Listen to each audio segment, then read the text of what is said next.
Bismillahirrahmanirrahim. Elhamdülillah ve salatu vesselamu ala Rasulillah amma ba'd. İslam tarixinен жаратқан Алла Таала көзүбүзгө көрүнбөгөн көптөгөн нурдан жараткан периштелерди бар.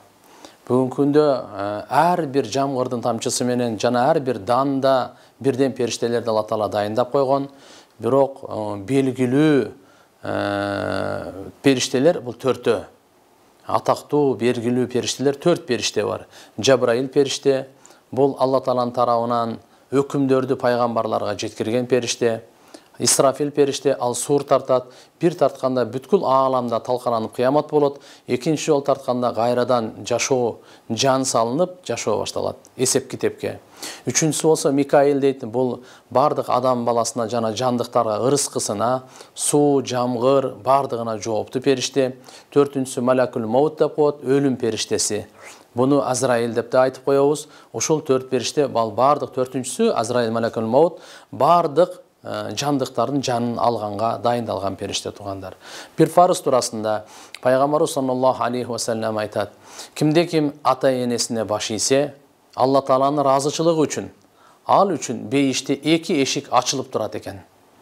Эгерде качан баш ийген абалда дүйнөдөн кайта турган болсо бейишке кирет деген сөз. Ал эми кимде ким ата энесине баш ийбесе, тоң моюн болсо, ал үчүн эки дозоктун эшиги ачылып турат экен. Өлө турган болсо дозокко кирет деген сөз. Эгерде экөөнүн бирөөсү болсо, атасы же энеси болсо, анда бир эшик бейиштен же болбосо дозоктон дейт. Бир сүннөт туурасында пайгамбар саллаллаху алейхи ва саллям айтат: эгерде силер кыжалат болсоңор, бир кайгыга батсаңар, анда ушул дуаны окугула. Хасбияллаху ва ни'мал вакил дейт. Бул Абу Дауд шарифте келет.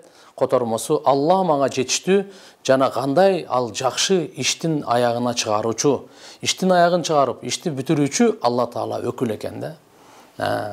Бир маанилүү амалдын фазилети туурасында пайгамбар саллаллаху алейхи ва саллям айткан: "Ида зулзила" сүрөсүн ким окуса, бул Кур'андын жарымындай сооп берилет деген.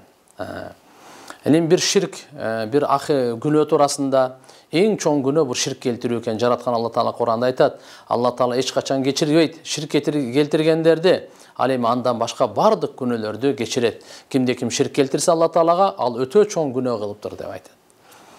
Пайгамбар саллаллаху алейхи ва саллямдын медицинасынан Усман разияллаху анху бир жолу ооруп пайгамбарыбыз Мухаммад алейхиссалам алдына келип, ооруп атам деп арызданды эле. Пайгамбарыбыз айтты: "Кайериң ооруп атат? Ошол жерге оң колуңду кой" деди.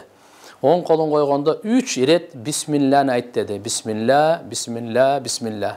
Андан кийин 7 ирет ауду би иззатиллахи ва кудратихи мин шарри ма аджиду ва ухадиру. Ушуну 7 жолу окугандан кийин анын ошол жери ооруган жери сакайып калды.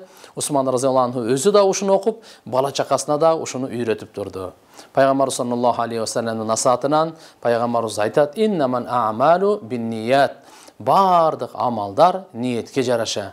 Демек, ниетине жараша адам баласы амалдарынын мөмөсүн, пайдаларын көрө берет экен. Ошондуктан келиңиздер баарыбыз ниетибизди түздөйлү, оңдойлу, калыс жакшы иштерди кылып, жаман иштерди таштайлы. Ассаламу алейкум ва рахматуллахи ва баракатух.